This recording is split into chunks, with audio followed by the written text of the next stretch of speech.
como nosso convidado, nós temos o nosso irmão Altino Majeste. Altino está em Londres, neste momento. Ele é pesquisador de romances históricos de Emmanuel e membro do GAP. O GAP é o Grupo Amigos de Paulo Estevão. Sua área de estudos espíritas é pesquisar geograficamente e culturalmente os locais e monumentos citados nas obras de Emmanuel e de Chico Xavier. Majeste também é formado em tradução pela Universidade de Lisboa e pela Universidade de Lecce, na Itália. Ele é pós-graduado em escrita criativa em Oxford, na Inglaterra. Então, nós passamos agora a palavra ao nosso irmão Altino, para que possa fazer a sua apresentação para todos nós aqui presentes.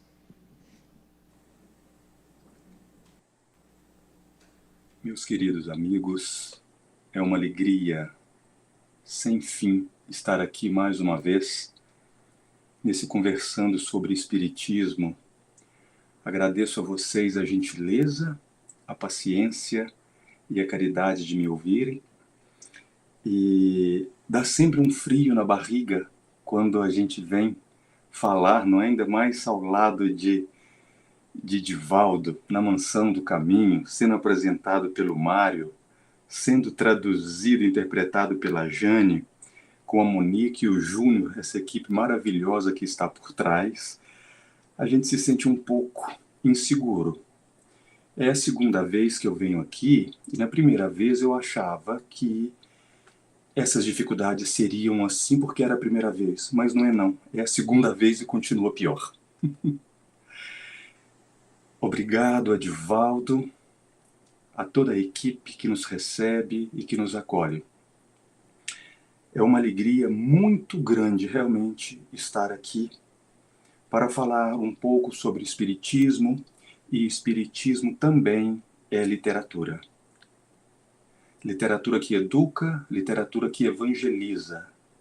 Literatura que, como diz Joana de Ângeles, sem o passo inicial, ninguém vence as distâncias. Uma frase belíssima da Joana. E um dos primeiros passos que nós podemos dar é justamente a leitura que edifica. E há muitos anos, muitas décadas, eu me apaixonei pelos romances, pela literatura, principalmente pela literatura de Chico Xavier com os seus romances. E não me dava por satisfeito apenas por ler as obras, os romances. Eu queria viver aqueles romances. Eu queria conhecer, eu queria saber se era verdade, se era fantasia, se aquilo tudo era real ou se era simplesmente ficção. Então, paralelamente, enquanto eu estudava tradução, enquanto eu estudava literatura, mais e mais eu me apaixonava pela figura, vamos dizer assim, pela pintura, pela tela literária que é os romances, que são os romances de Emmanuel, não é? Que tem uma sala especial dentro desse museu literário que é a literatura espírita. Então, eu fico muito grato de vir aqui hoje conversar com vocês um pouquinho sobre o trabalho do GAP, do Grupo de Amigos de Paulo e Estevão, nessa presença carinhosa da Mansão do Caminho. E eu gostaria de mostrar algumas fotos das nossas viagens para vocês. Essa é a primeira. Como vocês podem ver aí embaixo, está escrito Corpus Santa Marinas, que é o corpo de Santa Marina. A Célia Lúcius, dos 50 anos depois.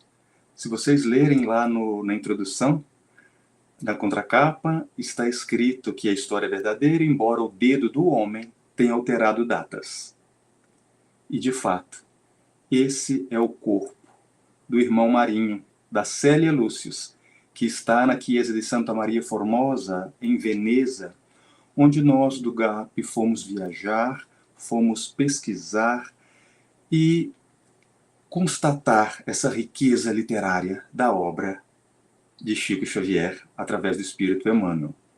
Aqui nós temos o local onde Pedro e Paulo ficaram presos. Essa parte redonda que está embaixo dos meus pés é a porta, a parte de cima de um calabouço, onde é citado também na obra 50 anos depois. E foi aí que ficou Nestório, foi aí que Públio Lentulus esteve quando encontrou com André de Joras para aquele perdão triunfal. Ciro ficou preso aí também. Então é um lugar muito especial e é onde ficou preso Paulo de Tarso e Pedro. É um lugar que nos é muito caro. Então o GAP faz esse resgate, essa constatação. Aqui nós temos a porta de San Sebastiano, que é onde se deu o encontro do senador Públio Lentulus com Paulo de Tarso. Isso está citado na obra Amor e Sabedoria de Emmanuel, do querido Clóvis Tavares, meu mestre e amigo, pessoa que sempre me inspira. Então, quando o senador Públio Lentulus perde Lívia, naqueles momentos de desespero, ele sai a caminhar. E é aqui que se dá o encontro. Então, através de pesquisas, de muita literatura, conseguimos também identificar. Aqui está a nossa equipe, o nosso grupo, em Corinto, numa manhã radiosa, como começa o livro Paulo e Estevão. Então nós vamos onde tudo inicia, onde tudo começa. Chamando a atenção que esse amigo que está de óculos escuro, no extremo da foto, foi quem traduziu Paulo e Estevão para o alemão, que desencarnou há 3 semanas atrás. Mas são um grupo de amigos que participam conosco desse estudo. Então, é assim que nós fazemos as nossas viagens, as nossas pesquisas. E aqui não poderia faltar essa flor, que é Lívia Lentulus. Esse é o local, o circo máximo, onde diante da arena, não é? Da tribuna, onde Públio Lentulus seria coroado pelo Império, Lívia Lentulus recebeu a sua coroa de flores por Jesus, onde ela se sacrificou. E é isso, esse é o nosso trabalho do GAP de pesquisas. Obrigado pela explanação, Altino. Belíssimas fotografias, excelente explanação, esclarecimento dessas maravilhosas obras de Emmanuel pela psicografia de Francisco Cândido Xavier. Como eu disse, nós vamos começar com as perguntas. Então, para que você fique mais relaxado, vou fazer uma perguntinha bem fácil para você, né? Para você se sentir bem, tranquilo. O nome é difícil, Keuciene, é quem pergunta, né? Ela diz assim: podemos nos comunicar com os espíritos sem estarmos em uma reunião mediúnica? Podemos, claro que podemos. Em qualquer lugar, não é necessário apenas estarmos numa reunião mediúnica. Aliás, uma reunião mediúnica, ela é designada com um propósito específico, não é? Mas a nossa comunicação com o mundo espiritual, desde sempre, ela se manifesta, e esse intercâmbio é possível em qualquer local, em qualquer lugar. O que é preciso é a consciência. Com quem é que nós queremos conversar? Porque os espíritos influenciam a nossa vida? Muito mais do que podeis imaginar é a resposta. Bem, se é muito mais do que podemos nós imaginar, é muito além de uma reunião mediúnica. O plano espiritual comunica conosco o tempo todo. O tempo todo. Nós é que nem sempre comunicamos com ele. Mas sim, é possível ter uma comunicação, com os espíritos. Às vezes, não tão de uma forma tão intensa e direto quanto numa reunião mediúnica, que tem o ambiente propício para isso. Mas em qualquer lugar que o nosso coração estiver voltado para um diálogo, o alto estará sempre presente conosco. Obrigado, Altino. Divaldo, como diferenciar um mero sonho de um sonho que tem algum significado espiritual?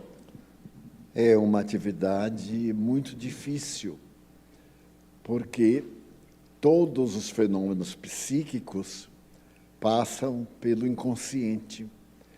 E no inconsciente estão arquivadas as nossas ideias, nossas experiências, que em estados de sonambulismo emergem, isto é, quando estamos adormecidos, aquelas ideias arquivadas em nosso inconsciente vêm à realidade.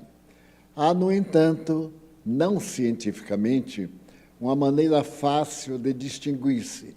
O sonho é sempre em preto e branco, porque são imagens estáticas, são imagens paradas. O encontro espiritual é em Technicolor. Muitas vezes dizemos, mas sonhei voando sobre um campo verde e vi um lago azul muito grande. Ou uma pessoa, lembro bem, estava vestida de tal coisa. É um encontro espiritual. O inconsciente arquivou os detalhes mais positivos. De qualquer forma, quando os espíritos nos desejam transmitir uma mensagem, tanto podem fazer através do sono, do sonho, como através da intuição. A ideia chega à nossa mente completa. A diferença entre uma intuição e o pensamento é que o pensamento nós elaboramos. Por exemplo, hoje eu vou à reunião, mas não sei exatamente. Já a intuição chega. É a reunião, estamos dentro da reunião, participamos da reunião. Daí são sintomas muito sutis que somente a pessoa preparada pode distinguir.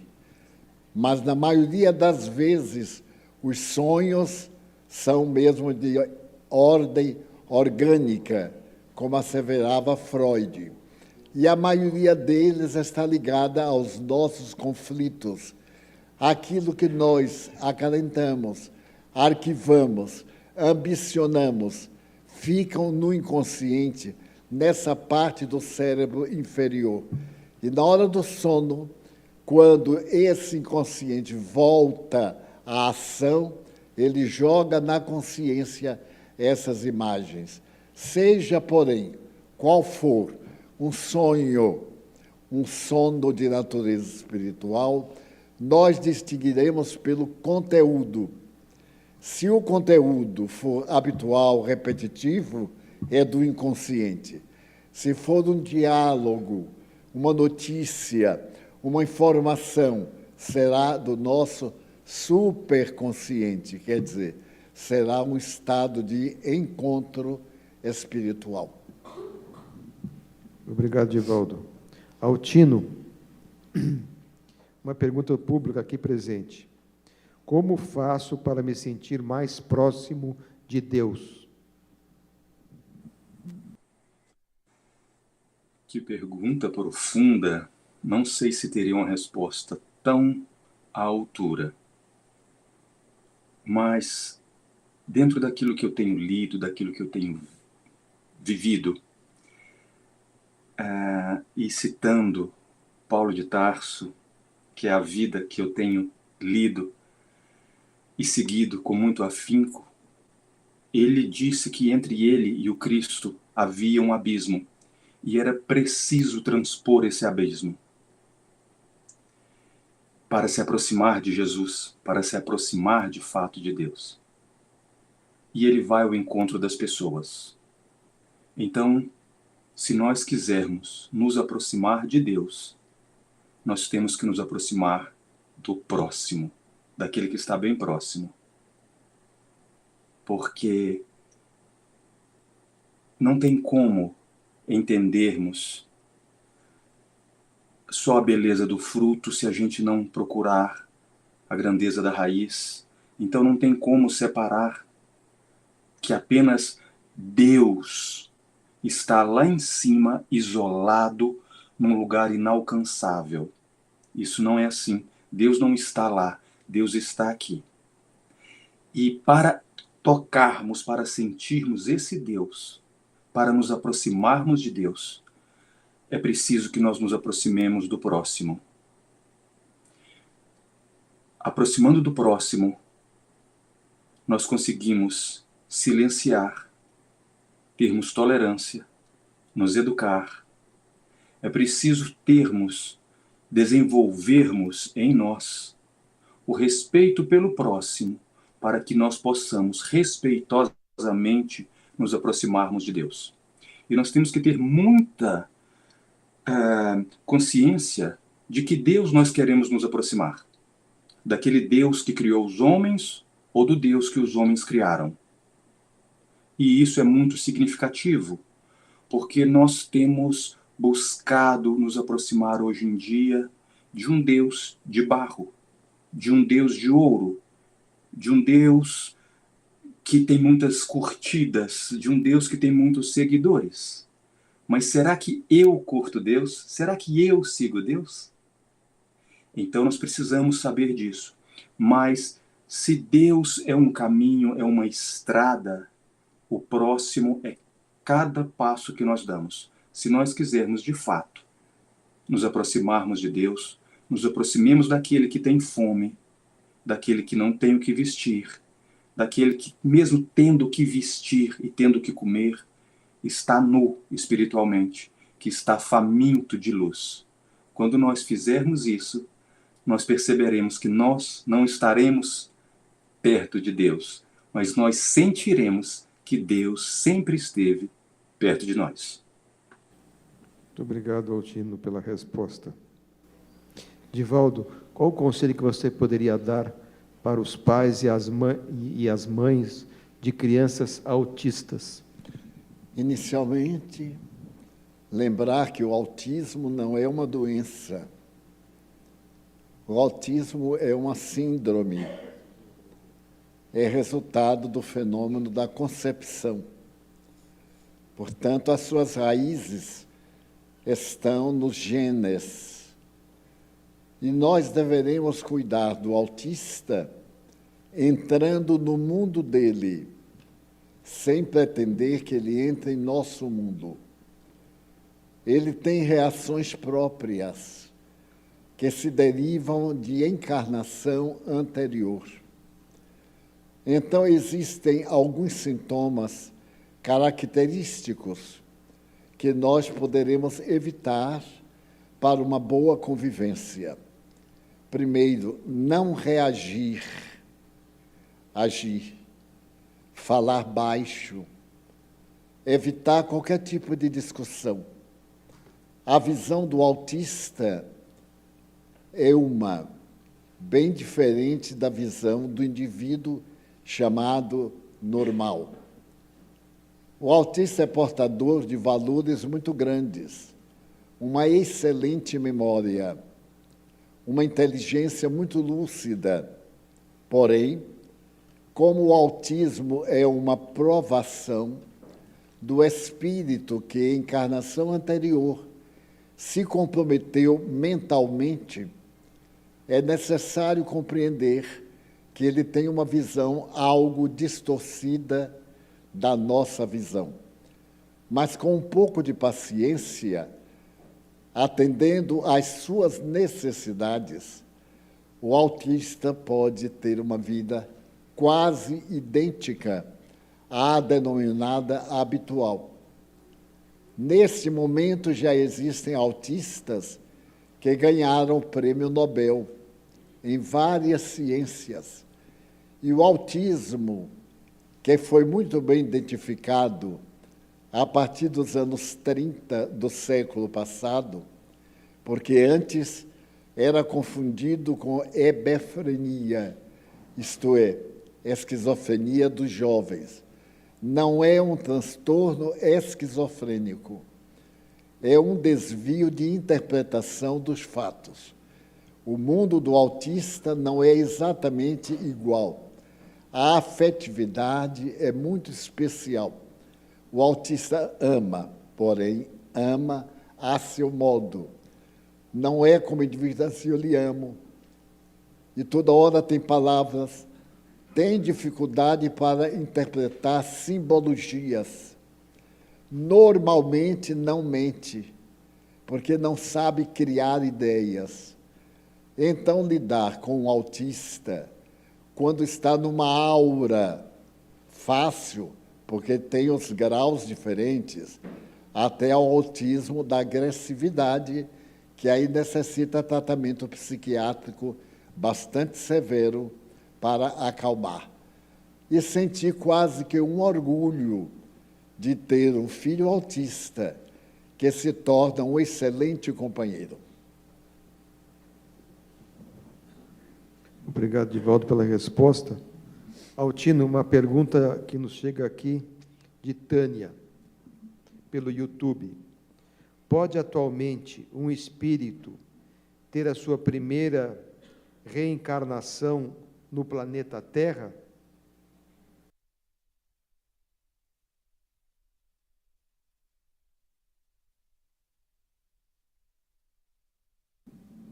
Ficou sem som, Altino. Ok. Eu me sinto numa posição não muito confortável de responder a tais perguntas, porque me falta o conhecimento. Então, dentro daquilo que eu tenho estudado, daquilo que eu tenho pesquisado, seria o mesmo, para que possamos de uma maneira didática entender, não é, a resposta dessa pergunta, seria o mesmo que dizer assim: seria possível colocar um aluno que nunca foi para a escola, que nunca frequentou uma escola, em um ensino secundário? Ele, claro, que não está fazendo um mestrado, um doutorado, mas está começando. Então, pedagogicamente, didaticamente, eu diria que não, ok? Porque a natureza não dá saltos. Então, não colocariam aqui, a não ser por razões muito específicas e não por regra que virão. Então, eu creio, dentro daquilo que eu tenho lido, que a organização divina é muito precisa em tudo. Então, não aconteceria esses fatos de um espírito, na sua primeira encarnação, vir aqui já. Seria o mesmo que nós pensarmos que nos tirassem daqui e nos colocassem diretamente num outro local muito mais evoluído, não é? Com que finalidade seria essa? Para o povo dali ou para esse espírito? Então, eu não posso asseverar os desígnios, as vontades, não é, que regem todo o universo, mas de uma maneira simplista da minha resposta, dentro daquilo que eu tenho estudado, a natureza não dá saltos. Então, uma encarnação não aconteceria nesses moldes sem um motivo que o justificasse. Divaldo, meu querido, você me ajuda se eu tiver falado errado. Obrigado, Altino. Nós temos uma pergunta do público para o Divaldo. Divaldo, qual seria a melhor forma de refinar a mediunidade? Onde diferenciar o que é meu do que não é? O médium é um ser paranormal. A mediunidade, repitamos, é uma faculdade do organismo. Não é um dom, não é um carisma, não é uma profecia divina, um milagre. É um fenômeno. Da mesma forma que nós estacionamos nos 5 sentidos, estamos avançando para um sentido sexto. Essa pesquisa foi feita pelo cientista francês Charles Richer, que foi o prêmio Nobel de fisiologia. Este homem notável estudou a mediunidade durante 40 anos. Escreveu um livro que é clássico e durou 10 anos para escrever esse livro, que é a Metapsíquica Humana. Então, o médium é uma pessoa que tem uma sensibilidade especial. É uma pessoa comum, dotada de uma faculdade a mais. Como se deve comportar uma pessoa inteligente em relação às pessoas que têm dificuldade? Refinando cada vez mais o pensamento, procurando entender a sua sensibilidade, o seu comportamento. Eu vou dar o meu exemplo. Como eu comecei a mediunidade muito cedo, eu não sabia exatamente o que era. E quando passei a saber, tive muita dificuldade de identificar as minhas reações emocionais das reações transmitidas pelos espíritos. Então, o método que eu encontrei foi nunca reagir de maneira violenta, porque a sensibilidade é tão grande que as nossas emoções atraem espíritos semelhantes ao nosso sentimento. Se eu me contrario, se eu entro em ciúme, se eu tenho desejo de vingança, eu atraio automaticamente espíritos equivalentes. Se eu tenho sentimento de amor, de compaixão, de piedade, eu atraio espíritos gentis, devotados ao bem. Então, como deve proceder o médium? Sempre com tranquilidade, com parcimônia. Evitar, por exemplo, tudo aquilo que constitua uma aberração. Até há pouco as pessoas criaram uns gestos anormais que diziam que era mediunidade. Eu estou todo arrepiado, eu tenho bocejo. Não tem nada a ver com mediunidade. Esses são fenômenos orgânicos, emocionais. A mediunidade é uma percepção interior. Como fazer? Prestar atenção. Dedicar-se a pensar na mediunidade. Reservar horas especiais para entrar em sintonia com os espíritos que o assessoram. E então vai refinando, trabalhando-a, prestando atenção nos próprios atos e procurando entender, como disse Allan Kardec, todas as lições dos espíritos para si, não para o próximo. Vou dar um exemplo. Num período de minha vida, quando eu era muito jovem, eu passei por uma grande provação e fiquei aturdido. Era jovem, de 30 anos, e me admirei que meu guia espiritual não me deu uma palavra, não me disse, você está sofrendo, tenha paciência, nada. É como se nada tivesse acontecido. Estava acontecendo a mim como acontece com todo mundo. Então, um dia que eu estava muito cansado, eu disse, mas, Joana, a mentora, a senhora escreve para todo mundo, dá conselhos a todo mundo, e a mim, que estou passando um momento difícil, a senhora não diz nada. Ela me respondeu, porque você não precisa. Como que não precisa? Se você é o veículo de mensagem para os outros, tome para você essas mensagens e depois para os outros.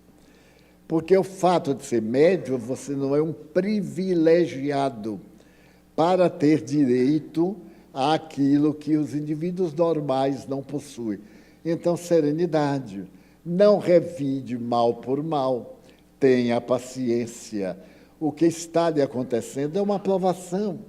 As provas vêm para nos modificarem, nos ajudarem a crescer. Então, aceite com naturalidade. E como eu saberei se eu estou bem ou mal acompanhado? Pelas emoções. Se você estiver nervoso, agitado, depressivo, com raiva, está fora do seu normal. A linha normal é como uma linha que tem a sua curvatura na parte superior, uma sinuosa. Você vai evoluindo a sinuosa. Depois faz a curva descendente, porque está na Terra, tem acidentes, tem incidentes, tem problemas pessoais. É a linha descendente. Equilibra para não descer ao nível que estava anteriormente.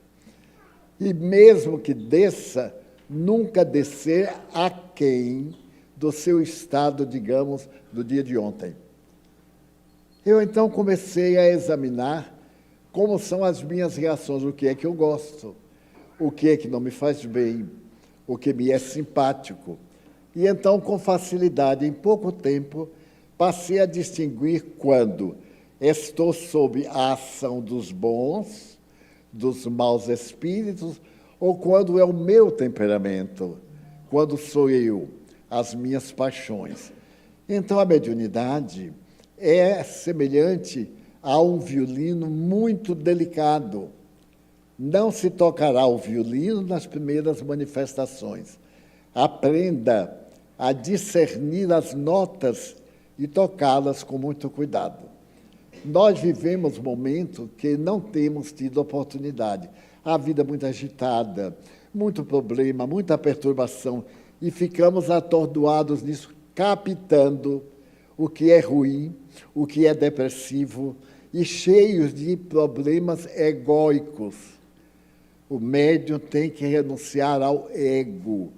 Ele é intermediário, ego.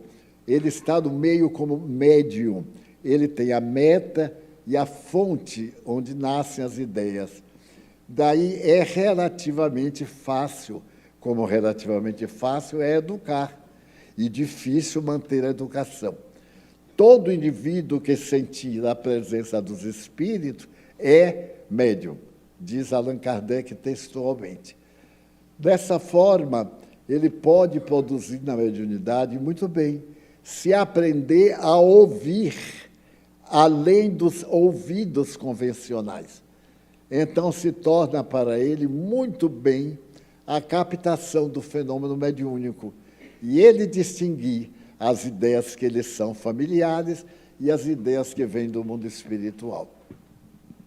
Bem. Altino, a última pergunta, então, nós vamos formular a você. Nós temos aqui muitas pessoas que estão frequentando a instituição, essa reunião pela primeira vez. Então, uma pergunta que nos chega: o que é uma reunião mediúnica?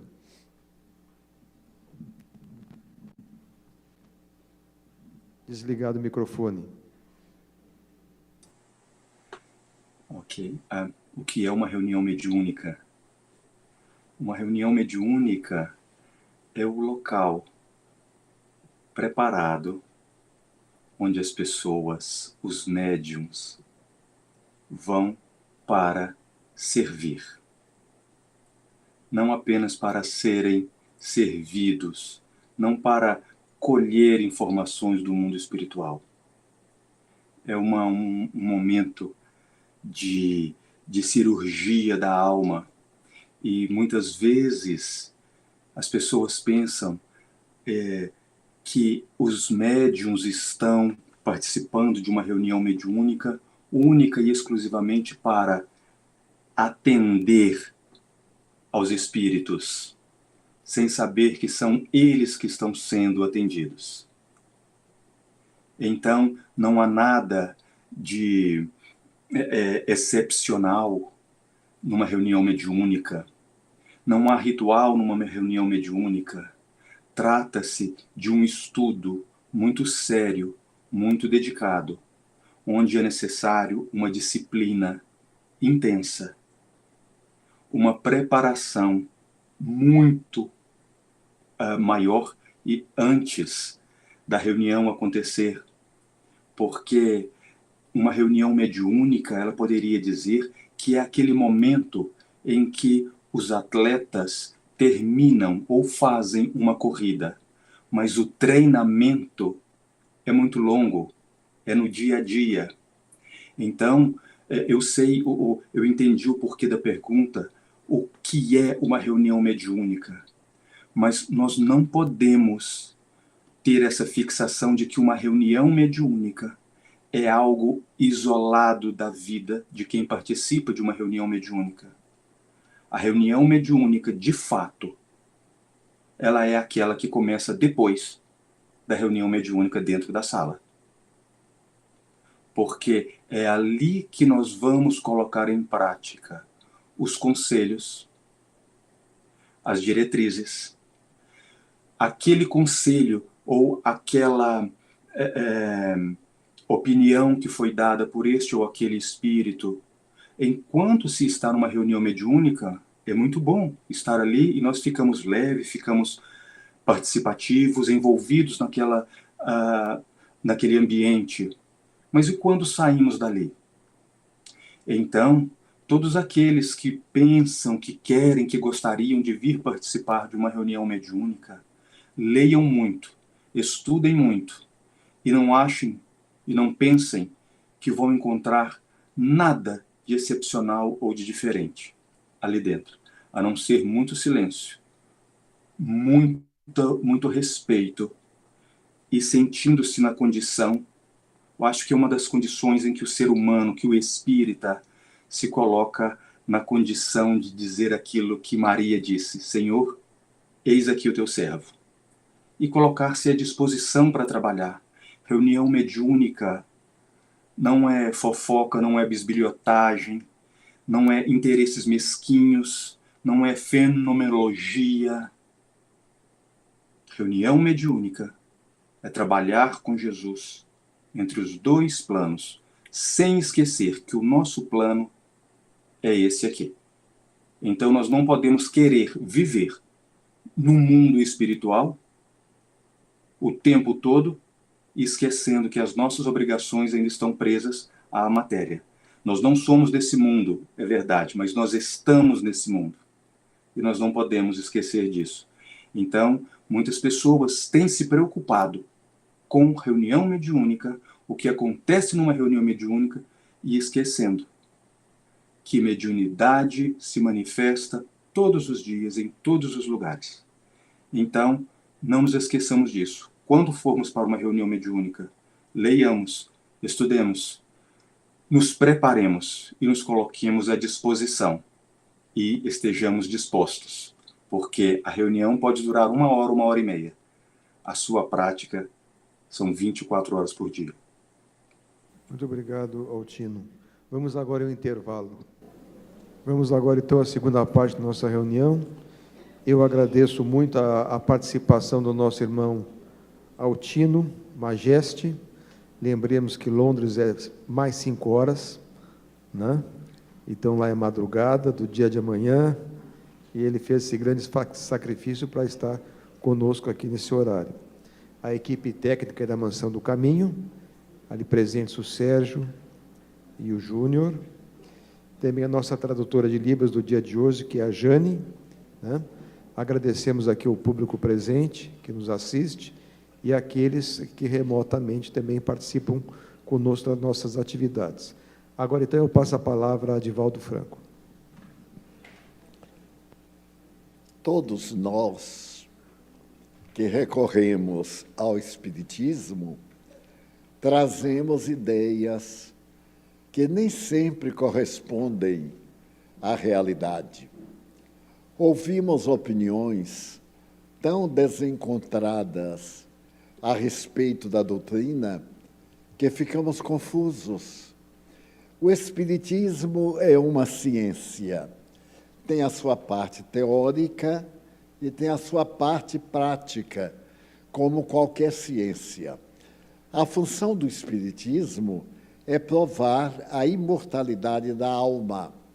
E essa prova da imortalidade da alma dá-se através da volta daqueles que desencarnaram e, no entanto, continuam vivendo. Aliás, essa é a prova de toda e qualquer religião, a volta daqueles que já estiveram conosco. Somente sabemos que um lugar existe se pudermos identificar, compreender o seu comportamento, o seu idioma, o câmbio. Se vamos fazer uma viagem, deveremos saber, no mínimo, algumas questões básicas a respeito do local para onde vamos. No entanto, na atualidade, o Espiritismo continua sendo muito confundido com práticas mediúnicas. A prática mediúnica é a manifestação do fenômeno a que nos referíamos há pouco momento. Todos nós somos médiuns. Alguém pode dar uma manifestação aqui espontânea, pode ter uma crise nervosa e parecer que é um fenômeno mediúnico, pode ter um estado histérico e ser confundido com a manifestação. Por isso, a teoria explica a prática. Vamos fazer algumas correlações. Todos nós estamos num momento bastante confuso. As coisas parecem muito difíceis ou mágicas. Quando ouvimos falar em espiritismo, temos uma ideia mágica, por exemplo. Meu namorado acabou comigo, eu vou lá no centro e faço com que ele volte para namorar comigo. Eu leio muitas vezes propaganda assim. Em 3 dias eu faço voltar seu namorado e custa tanto. E as pessoas vão. Nós temos, por tendência psicológica, a necessidade de ser enganados. Diga a verdade e a pessoa fica aborrecida. Minta e ela fica contente. Enquanto nós mantivermos ficções, por exemplo, vem aqui uma pessoa, nós temos aqui, digamos, 200 pessoas que talvez hoje estão ouvindo o que é o Espiritismo. E então o pseudo-médio diz assim, mas você tem uma luz, isso é fantasia. Ninguém é candeeiro para ter luz. Não. E então seu guia espiritual é um guia muito forte. Também não tem guia espiritual fraco. Se ele é fraco, não é guia, tem que ser guiado. Então tem essas fantasias. Alguém está fazendo um trabalho para você. E nós, o pior é que nós acreditamos. O namorado que você perdeu foi uma coisa que fizeram. Não, foi mau gênio, foi desentendimento, foi problema conosco. Você está com um obsessor. Muita gente, assim, você tem 3 obsessores. Já disseram um dia que eu tinha 5. Eu perguntei assim, como é que você vê? Eles posam e você conta 1, 2, 3, 4, 5. Que são fantasias. O Espiritismo é algo sério, é a imortalidade da alma todos nós vamos morrer. O que é que tem depois da morte? Aí agora com o Espiritismo. A vida não é daqui para lá, a vida é de lá para cá, é o oposto. Até nos surpreende. Nós estamos aqui como algum aluno que se encontra num país estrangeiro, preparando-se para voltar para casa, para exercer as suas funções. Então, nesta confusão que nós vemos, ficamos sem saber exatamente como proceder. Nós temos um guia, o Evangelho de Jesus. Tenha qual for a religião, se aceitar as bases do Evangelho, mesmo não sendo cristão, nós teremos um guia sociológico para nos conduzirmos através dos ensinamentos dele, que propôs a nossa felicidade. Então, a filosofia espírita, que é a filosofia de fazer o bem, qual é a missão do Espiritismo? Fora da caridade não há salvação. Então, esta é a filosofia. E qual é a prática? Viver dentro dos cânones do Evangelho de Jesus, que as religiões cristãs divulgam e algumas outras colocam como tratados filosóficos. Então, o Espiritismo é uma doutrina de otimismo, porque todas as suas propostas são positivas. Por exemplo, eu sofri de asma quando era criança, durante 15 anos, e perguntava a Deus por que eu sofria de asma, e meus 13 irmãos não tinham nada, porque eu e não eles. A igreja diz assim, porque Deus quer. Era uma resposta que me irritava. Por que Deus me escolheu para ter asma? E lá em casa todo mundo era um touro, não tinha nada. Eu não gostava de Deus. Até o dia em que eu soube que a vida é a vida. As existências corporais são várias. A encarnação, o espírito tomar conta de um corpo e nascer o corpo é uma encarnação. Ele aí pratica o bem, pratica o mal, vive como lhe apraz. O bem que ele fez é uma positiva conquista que vai ajudar mais tarde.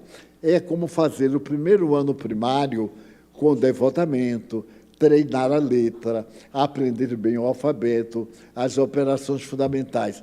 Então, ele vai ter um bom segundo ano.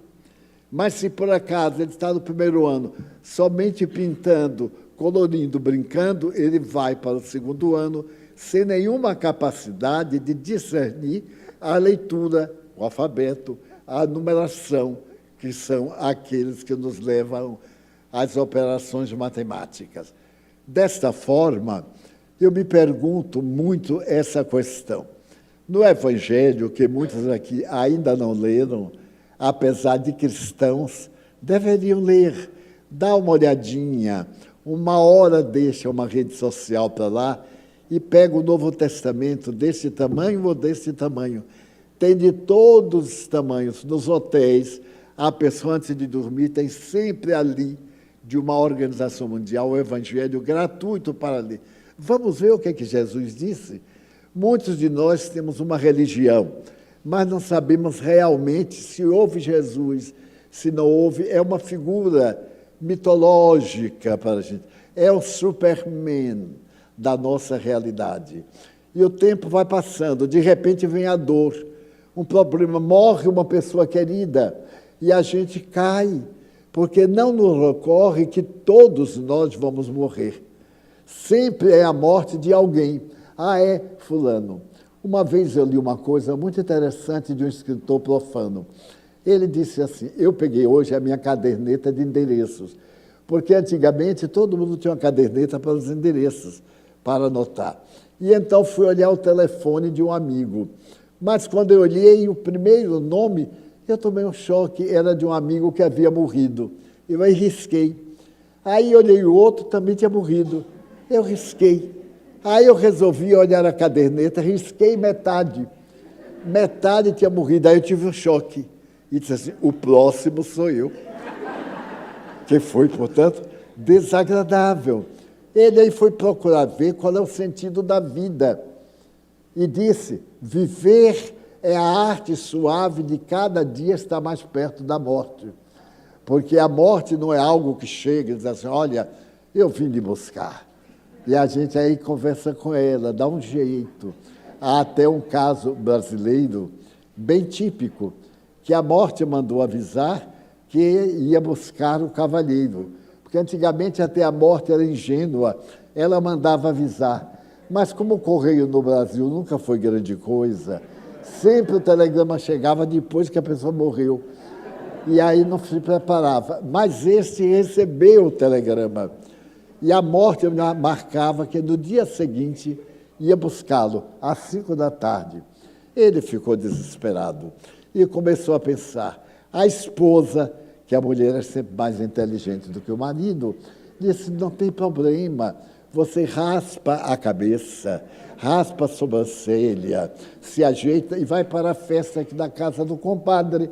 Quando ela vier, que tiver tanta gente, ela não vai saber, nem vai pensar que uma pessoa tão alegre como você, assim, careca, está para morrer. E ele fez, raspou a cabeça, aí o Brainer, fez isto, fez aquilo, e às 5 da tarde ele viu a morte passar pela janela na direção da sua casa. Quando chegou à casa, a morte perguntou por ele, ela disse, não está. Ele viajou, mas não recebeu meu aviso. Não, o correio não entregou. Que pena. Tá bem, diga que então eu virei depois. E saiu. Quando a morte ia passando na porta da casa da festa, O dono da festa diz, venha cá, querida, não fique triste não, venha dar uma olhada, olha aqui o povo dançando, olha a alegria aqui da lambada, isso e aquilo. E a morte, que não está muito acostumada com alegria, ficou na janela olhando. Quando ele viu a morte na janela, para disfarçar, ele aí dançou tango, dançou mambo, dançou isso, e fez aquela coisa. E a morte disse, isso aqui é felicidade. Olha que felicidade, que homem feliz. Já está na hora de eu ir embora. E para não ir de mãos vazias, eu vou levá-lo. Então, ninguém escapa da morte. É uma ilusão. Nós devemos...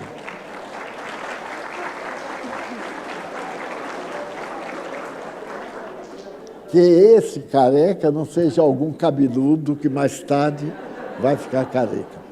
Mas, então, a função do Espiritismo é nos dizer que a vida continua. E como continua, nós deveremos nos preparar para ser felizes. Eu, por exemplo, estudei um pouco, outro estudou mais, outro é cientista, para quê? Para viver na idade adulta, na velhice, comodamente, para ter um pecúlio, para ter garantia para um plano de seguros, que está muito barato hoje, para entrar no hospital, para ter uma forma de morrer com conforto. Assim é a morte. A existência, vida, tudo. Existência, esse período que está no corpo, é para nós prepararmos para a vida que nos espera. Fazer o bem, como disse Jesus. Alguém te odeia, tem compaixão. Ele é um doente mental. Alguém te traiu, fica tranquilo, porque o problema é da consciência dele. Nada pior do que a consciência da gente. É terrível, eu também tenho. E agora que estou pertinho da viagem, a minha vida é ficar pensando no que eu fiz errado para dar uma ajeitada antes de ir. Então, diariamente, eu passo e repasso determinados atos que eu fiz, que eu não devia. Tenho pena de alguns que eu poderia ter feito muito mais e deixei de fazer, mas aí eu me justifico, eu era ignorante. O ignorante e uma pessoa lúcida têm pesos diferentes. E então, nosso dever hoje é procurar saber, eu estou aqui temporariamente. Então, o que é que vai me acontecer? Confúcio, o grande sábio chinês, escreveu uma frase linda. Quando tu nasceste, todos sorriam e tu choravas. Vive de tal forma que quando tu vás, todos chorem e tu sorrias. Eu tenho medo quando penso que vou morrer e que muita gente vai chorar. Eu tenho medo porque pode ser de alegria. Porque, coitado, tanta gente chorou, graças a Deus, desse eu me vi livre. Não, mas os atos que a gente pratica, o perdão que a gente dá de coração, não carregar mágoa. Mágoa é o morbo em nossa consciência. Então, olhar para trás ou olhar para o inimigo e ver que ele não tem razão. Para mim, é a maior compensação, porque eu já convivi com muita gente, já falei a mais de 2 milhões de pessoas, de uma a uma. É, portanto, um caderno muito grande de nomes. E fico olhando também aqueles a quem eu não tratei bem. Eu procuro, de uma forma ou outra, me aconchegar. Se a pessoa reage, eu deixo. Não tenho a preocupação de modificar a pessoa, não. Não me interessa que ninguém fique bem. Interessa que eu esteja em paz. Porque quem vai desencarnar sou eu. Essa repórter da Globo, aquela afrodescendente notável que desencarnou há pouco tempo, ela deixou uma frase bem perto da morte, dizendo assim: quem vai morrer sou eu. Uns vão chorar, outros vão rir, mas quem vai morrer sou eu. Eu estou com o olho na morte, já que a morte está com o olho em mim. E deixou um legado muito bonito, as crianças que ela adotou. os bens que ela reuniu, deixou para obras sociais, fez para aquilo. Então, o que você não pode levar, e deixe bem. Faça o bem, dê. Não deixe, dê. A gente só deixa porque não pode levar. Mas tem muita gente que ainda quer levar. Eu li há muitos anos a história de uma moça rica, americana, naquele tempo herdeira de 50 milhões de dólares. Ela botou no testamento: quero ser sepultada no meu carro Rolls Royce, em uma sepultura de mármore, cheia de flores. Exigiu tudo para gastar o dinheiro. E atenderam. Mas depois que deixaram o caixão lá no cemitério, ela continuou a caminhada a pé, sozinha, porque esses bens não nos acompanham. Então, é justo que nós tenhamos no Evangelho um livro de ética. O que é que eu gostaria que alguém me fizesse? Então, fazemos. A pessoa não compreende, não nos incomodemos. E depois não tenhamos pressa em nos fazer amados. Todos aqueles que nos desprezam voltam. É uma questão da lei. A lei é de ordem. Não adianta eu me projetar mais do que os outros, porque na terra os 7 palmos são iguais e as labaredas são as mesmas. Então, isso é o Espiritismo. Os guias espirituais, esses anjos, não deixam que o mal tome conta de nós, mas, para tanto, eles contam com o nosso pensamento. Não deixam que nós tropecemos nas grandes e dolorosas doenças. Se nós temos uma doença com resignação, ficamos mais saudáveis do que o doente que se rebela. Porque toda hora que ele se revolta, que ele se rebela, ele produz toxinas cerebrais, estomacais, no aparelho digestivo, e pioram. Já notaram como o câncer está devorando vidas? Cada vez mais a incidência do câncer hoje é de 60%. Entre os que morrem, 60% de câncer, por causa dos valores da angústia, da desesperação, das ambições, dos pensamentos pessimistas, das raivas, dos ódios. Quando o Evangelho de Jesus diz: seja feliz. E a gente só é feliz realizando felicidade em volta. Quem planta rosas também colhe espinhos.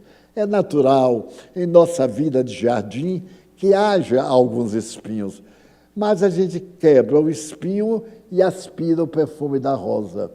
Daí o Espiritismo não vai resolver o meu problema conjugal. Eu tenho um marido que é terrível, não sei o que é que eu vou fazer. Divorcie-se, tranquilamente, sem brigar, deixa embora. É como dizem os gaúchos: ao pingo novo, muita corda. Ao cavalo novo, dá muita corda. Ele corre, cansa. Cansa e para. Assim, aqueles também que têm coisas conosco, deixa levar tudo. Eu me recordo de uma parábola egípcia. Um sábio egípcio estava na sala e passou pela sua porta um discípulo americano. Então o discípulo entrou, conversou com o sábio e ficou admirado que na sala não tinha móvel. Ele foi atendido de pé, o sábio não mandou sentar nem nada, e americano que gosta de muita coisa, como nós, por fim disse: sabe o que eu estou mais admirado? É que você não tem móvel, não tem uma cadeira para se sentar. Por quê? Ele deu essa: porque estou de passagem. E quando ele está de passagem, não carrega nada. Não sei se entenderam a sutileza. Quer dizer, não adianta a gente se encher de confusões, de coisas, de documentos e de registro e de poder, porque na hora H fica tudo aí. Então o Espiritismo veio para nos consolar. Morreu minha irmã. Ela foi uma suicida. Eu era um garoto. E ela, por causa de uma intriga com uma colega, porque tem muita gente que nasceu para complicar a vida dos outros, só estão contentes quando criam problemas. Nós ficamos abaladíssimos. Foi no ano de 1939. Minha mãe nunca mais sorriu, de angústia. Mas eu, que não entendia muito, eu estava com 12 anos, quando li o telegrama, fiquei abatido. Eu era muito católico. E mais tarde eu tive um outro problema no meu primeiro emprego e resolvi suicidar-me, porque era uma forma de marcar a minha existência. Subi o elevador Lacerda, naquele tempo não tinha grade, e estava na moda a pessoa se jogar lá de cima, porque até para morrer tem moda. Agora é overdose. Ai, toma uma overdose, é tão chique. Uma overdose de água, de tal, e disso, daquilo bem. Então, eu subi o elevador e olhei para o mercado modelo. Pus as mãos para saltar. Quando eu ia saltar, eu vi no ar o rosto de minha irmã, deformado, ela, os cabelos desgrenhados, e ela gritou assim: não faça isso, ninguém morre. Então, eu tive um choque tão grande que desmaiei para dentro, porque se desmaiasse para fora. Agradeço a Deus. Esse período eu tinha 18 anos, hoje eu tenho 96. Imagine o que eu ia perder por um momento de rebeldia, porque havia perdido o emprego, infantilidade. Achei que era um fracasso. Foi a melhor coisa que me aconteceu, porque eu deixei o emprego, fiz um concurso, me tornei funcionário público e até hoje eu estou como funcionário público aposentado. Escolhi a melhor coisa do mundo, um emprego que não mata ninguém, porque a gente não precisa trabalhar muito. Houve dias na minha repartição que tinha mais gente do que cadeiras. Então, o chefe dizia, quem não tiver nada a fazer pode ir para casa, porque tinha 10 cadeiras e 15 funcionários. Esse era daquele pistolão, aquele... Enfim, mas o que Deus me deu neste período de 80 e tantos anos, as bênçãos, as alegrias infinitas. Nós estamos recebendo aqui em nossa casa hoje 8 surdo-mudos que nos ouvem através dos sinais correspondentes. E eles nos ouvem, aqui está a nossa representante, fazendo um contributo, e um deles, através de sinais, disse à professora para me transmitir que ele se tornou um outro homem desde o momento que passou a entender o Espiritismo através das nossas palestras. Eu saber que você feliz, que nada pode me tornar infeliz, nem amor, nem ódio. Se a pessoa que eu amo não corresponde, é claro que eu vou sofrer, mas é melhor sofrer sem ter que carregar do que sofrer mais tarde as decepções, os desencantos, porque a vida é feita de encontros, reencontros e desencontros. Há pessoas que nós encontramos, há pessoas que dizem assim, nossa, eu acho que já conheci, é um reencontro. E há pessoas que te reencontrou e foi um desastre.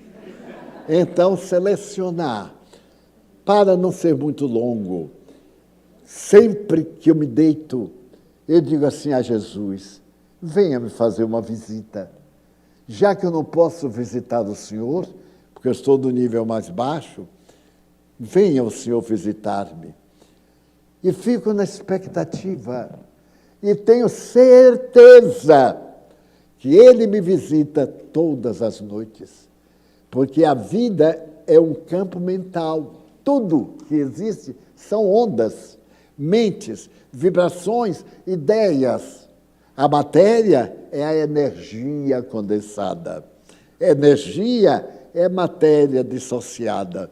Então, a função do Espiritismo é nos abençoar com o esclarecimento da vida para podermos ser felizes hoje. Então, às vezes, vem mocinha assim, seu Divaldo, meu namorado me deixou. O que é que eu faço? Eu digo assim, deixe ele também.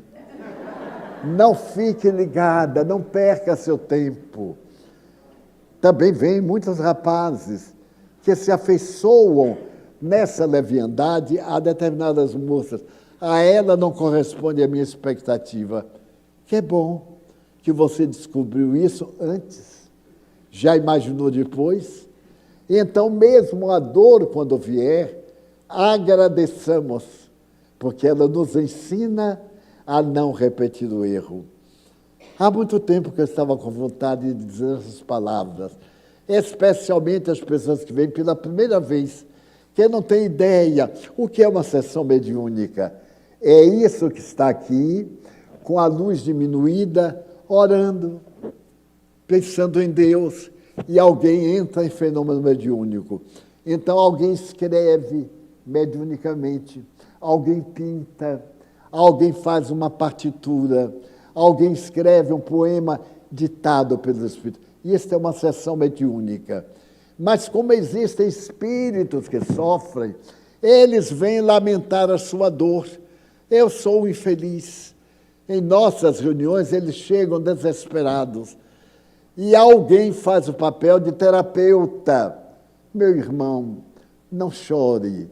Você está vivo. Ah, não, eu já morri. De jeito nenhum. Apalpe o corpo pelo qual você está falando.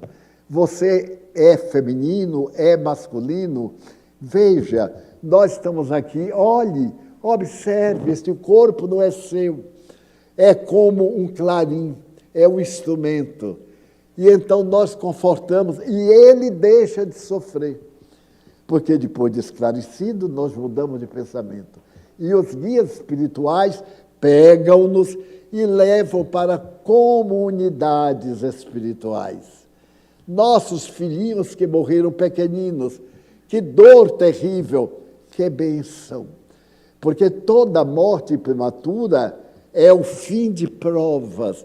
Este ser já não necessitava sofrer, então voltou para casa e vai nos esperar chegar.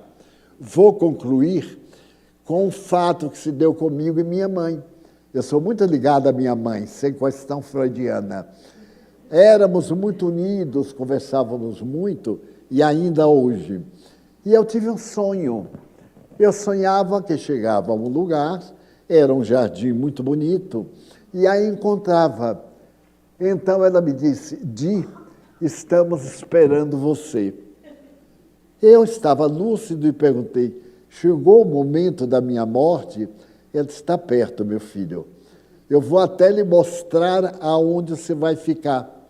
E me levou àquilo que eu chamaria uma casa, àquele setor, àquela construção. E eu vi os móveis, chamamos móveis. Vi a casa, encontrei com o Nilson, e ele me disse, Di, estou preparando a sua chegada. Eu sorri e disse assim, não podia demorar um pouquinho mais.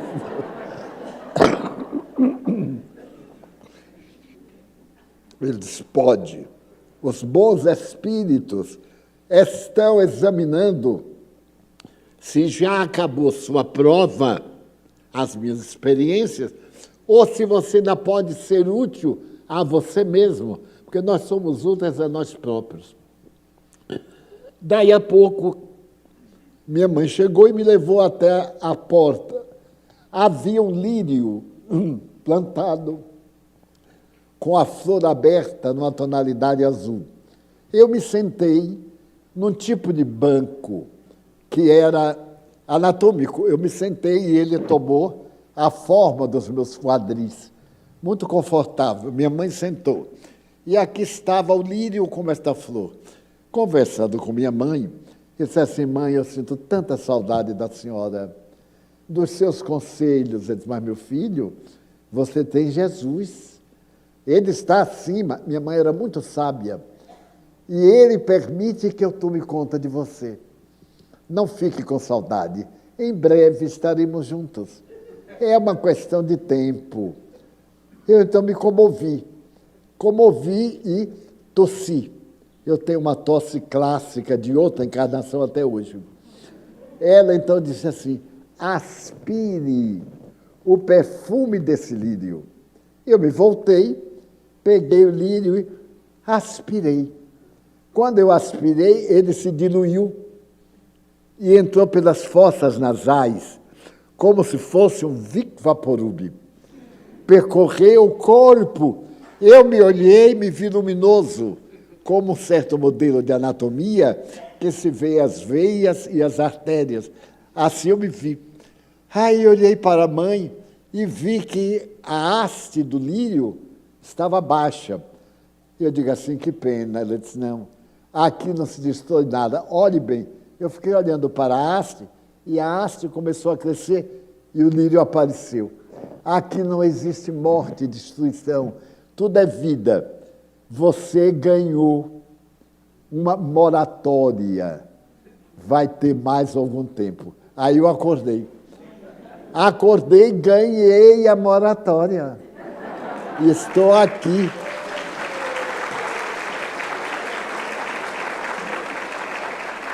Então, o que fez a doutrina? Eu compreendi que a minha vida, a partir daquele momento, não era mais minha. Me foi concedida para determinado fim. Automaticamente eu procurei me desapegar. Eu era muito apegado, adorava coleções de arte japonesa, vários tipos de coleções, até coleção de moeda. Não tinha muita coisa, mas tinha 20 mil reais colecionar. Me libertei de tal forma que, se a morte chegar agora, eu vou dizer assim, muito obrigado. E não vou ter saudade de objetos que não valem nada, porque o valor era eu quem dava. Nada obstante, continuo gostando, achando bonito, porque a vida tem por objetivo dar beleza, porque Deus é amor. Então, nessas palavras finais, gostariam que saíssem daqui, levando esse alento de vida. Eu sou imortal. E se temos saudades das pessoas queridas, lembremos que elas nos acompanham sempre, sempre. E tenhamos cuidado com aquelas outras negativas que criam problemas, que tornam nossa vida insuportável, que geram dificuldade dentro de casa. Quando chegar um problema, digamos assim, está chegando, hein? Não caio nessa. Tchau, Belo. Para sermos bem felizes nesses dias muito difíceis. Vamos então orar, pedir aos médiuns para que eles nos distendam as mãos da misericórdia e os bons fluidos nos deem ânimo para continuarmos a viver.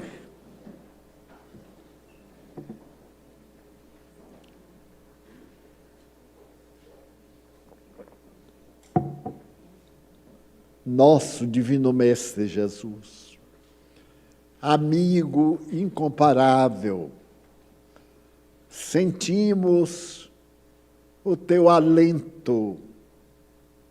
Quem quiser vir ter comigo, pegue a sua cruz e siga-me. Nós queremos seguir-te, com cruz ou sem ela.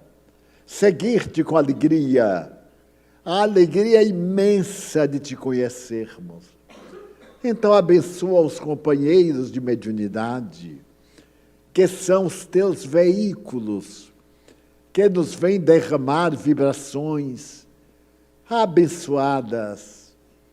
Abençoa, Senhor, a cada um de nós, para que saia daqui vibrando, sorrindo, com esperança, àqueles a quem amamos, nossos familiares, amigos. Também te pedimos pelos nossos inimigos, para que não nos possam prejudicar. Senhor, da vida e da morte, nós te pedimos pelos suicidas, pelos suicidados, pelas almas que estão sofrendo no além, e também pelas pessoas doentes, portadoras de enfermidades incuráveis. Ó amigo divino, abençoa-nos.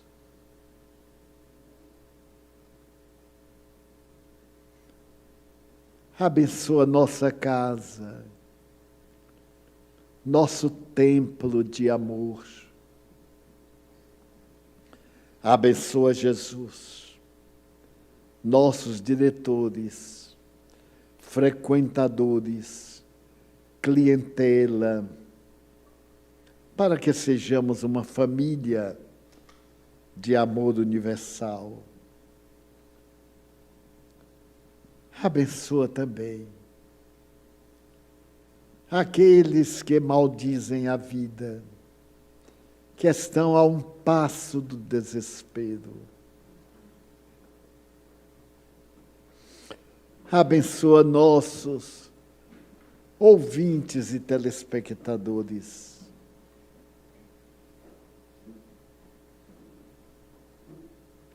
Abençoa a água que te expomos, para que nos beneficie. E recebe nossa gratidão pela reunião desta noite. Em nome de Deus, de Maria Santíssima e dos Espíritos amigos, encerramos a nossa reunião com votos de muita paz. Está encerrada a sessão.